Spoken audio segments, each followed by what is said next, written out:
السلام عليكم متابعي ومتابعات لغز الجريمة.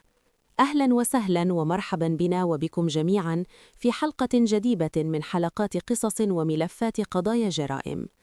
قضايا حقيقية وقعت بإحدى مدن وقرى المملكة. نرجو من الله أن تكونوا جميعا بخير وفي صحة وسلامة وسعادة دائمة إن شاء الله. وقبل الخوض في سرد تفاصيل وأطوار جريمة اليوم، لابد من التوقف عند حادثة سير مؤلمة وقعت صباح اليوم في الساعات الأولى من الصباح على الطريق السيار. حادثة عابرة في ظاهرها، لكنها تحمل رسالة عميقة ورسالة مؤلمة تستحق الوقوف عندها.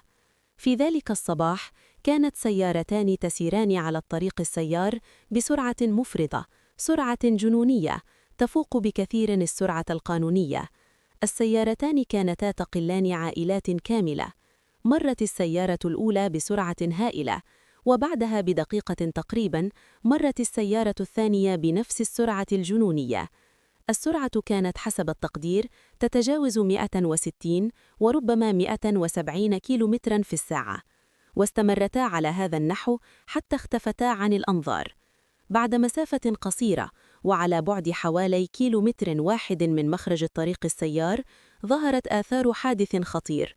إحدى السيارتين اصطدمت بالحاجز الحديدي. بفضل الله لم تسجل وفيات في هذه السيارة، لكن الإصابات كانت خطيرة، خاصة وأن السيارة كانت تقل نساء مسنات وأطفالا صغارا، إضافة إلى السائق وزوجته. وعند الاقتراب من مكان الحادث تبين أن السيارة الثانية خرجت من الطريق السيار بالكامل وسقطت خارج الحاجز الحديدي لمسافة تقارب 100 متر. السيارة انقلبت وسقطت من الأعلى إلى الأسفل. كانت الفاجعة كاملة، جميع من كانوا بداخلها لقوا حتفهم. 4 أشخاص من عائلة واحدة.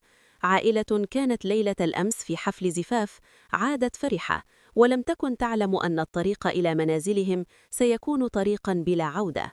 الشباب الذين كانوا يقودون السيارتين لم تتجاوز أعمارهم 22 أو 23 عاما.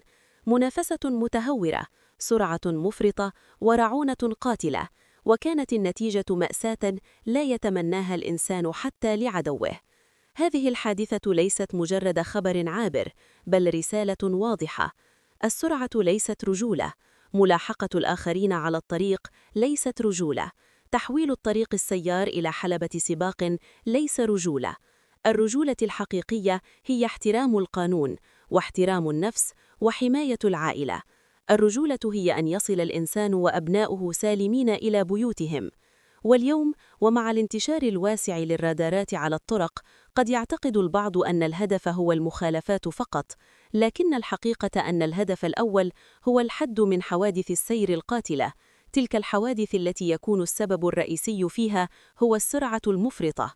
ومع ذلك يبقى الأمل قائما في أن يكون الاستثمار في السلامة الطرقية موازيا للاستثمار في الصحة، لأن الإنسان أغلى من أي شيء. وبعد هذه الرسالة الضرورية ننتقل مباشرة إلى تفاصيل وأطوار جريمة اليوم. في أحد الصباحات توصلت مصالح الدرك الملكي التابعة لمنطقة نواحي مدينة آسفي بإشعار من الشركة المختصة في أشغال التدبير والتجهيز العمومية.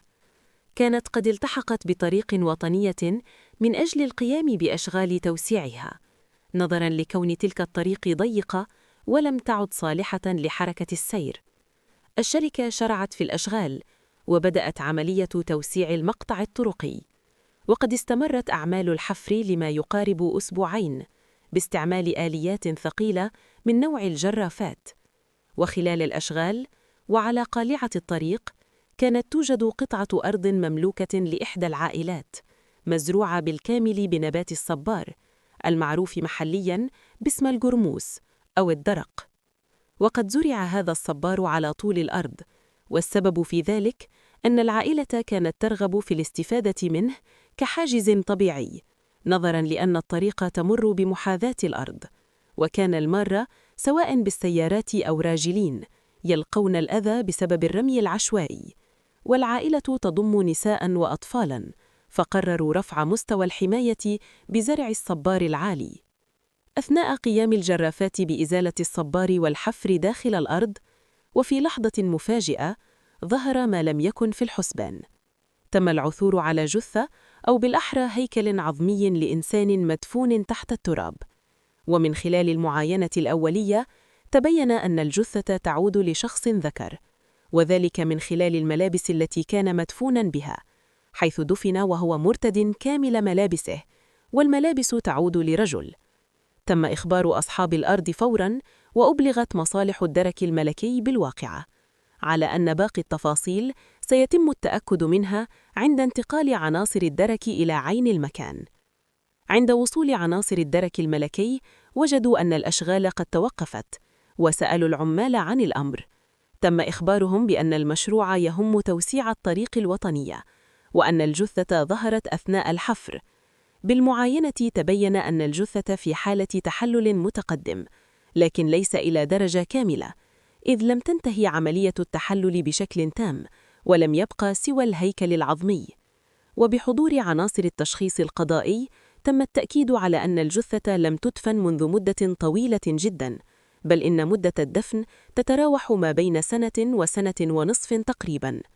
واصلت عناصر الدرك البحث في المكان، وتأكدوا أن الجثة تعود لذكر، إذ لم يتم العثور على أي أثر لشعر طويل أو لفولار، والمعروف أن الشعر يبقى لفترة طويلة بعد الوفاة.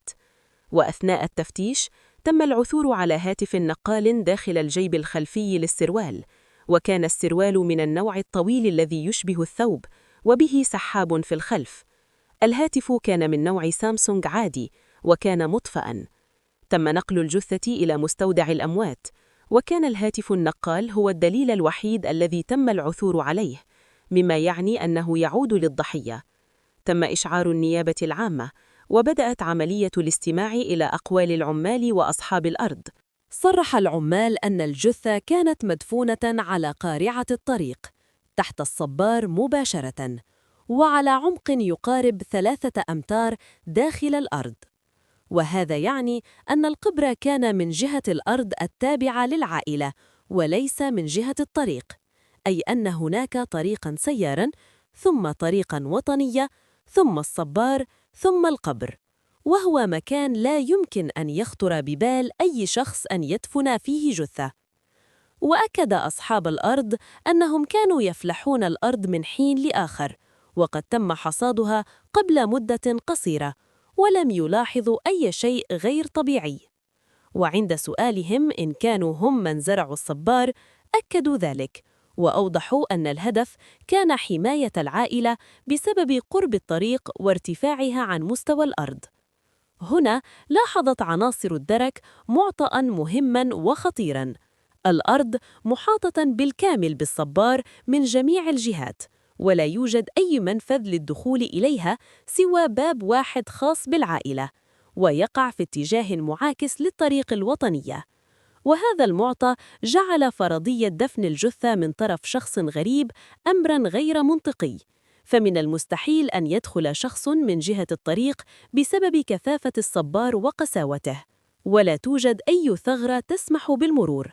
وهذا هو الهدف الأصلي من زرع الصبار، كما صرحت العائلة، لحماية النساء والبنات من المضايقات.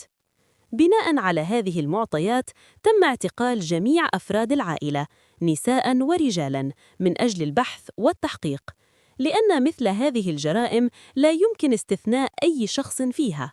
كما أكد التشخيص القضائي مرة أخرى أن الجثة ليست قديمة جداً، وأن مدة الدفن لا تتجاوز 1.5 سنة. تم استدعاء رأب الأسرة، وهو رجل مسن في السبعينات من عمره، وله أبناء وأحفاد. عرضت عليه الملابس التي عثر عليها مع الجثة، وسئل إن كانت تذكره بشخص ما. صرح بأنه لا يعرفها، لكن عند استدعاء ابنه والبالغ من العمر حوالي 48 سنة، قال إن هذه الملابس قد تذكره بشاب كان صديقاً لابنه.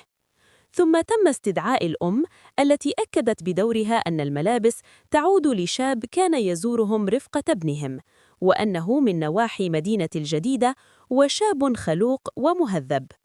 بدأت خيوط القضية تتضح شيئاً فشيئاً، خاصة بعدما تبين أن ذلك الشاب مختفياً منذ حوالي 1 و5 أشهر، وتحديداً منذ شهر رمضان الماضي. كان يعمل عند أحد الحرفيين، وكان يكتري غرفة عند سيدة معروفة بالمنطقة.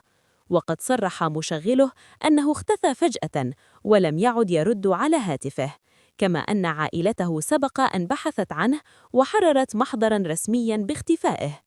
وعند فحص الهاتف النقال الذي عثر عليه مع الجثة، تم التأكد من خلال شريحة الاتصال أن الأرقام المسجلة تعود لوالديه ولأشخاص كانوا على علاقة به، مما أكد هويته بشكل قاطع. أخذت عينات من أفراد عائلة المختفي وأرسلت إلى المختبر ليؤكد التحليل تطابق الحمض النووي وأن الجثة تعود فعلاً لذلك الشاب. عندها تم التركيز على صديقه الذي كان يتردد على منزل العائلة، وهو الشخص الوحيد الذي لم يتعرف على الملابس. تحت الضغط ومع تراكم الأدلة، اعترف أخيراً بما حدث.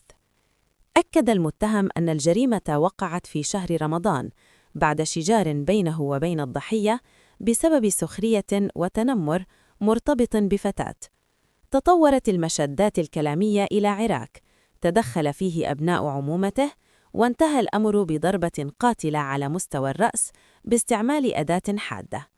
بعد الوفاة قاموا بسحب الجثة ودفنها في الأرض، مستغلين معرفتهم بالمكان وإحاطته بالصبار. أحيل المتهمون على العدالة، وصدر في حق القاتل حكم بالسجن 30 سنة بتهمة القتل العمد مع سبق الإصرار. وتبقى رسالة هذه القضية واضحة: الاحترام هو أساس كل علاقة، ومتى سقط الاحترام سقطت العلاقة.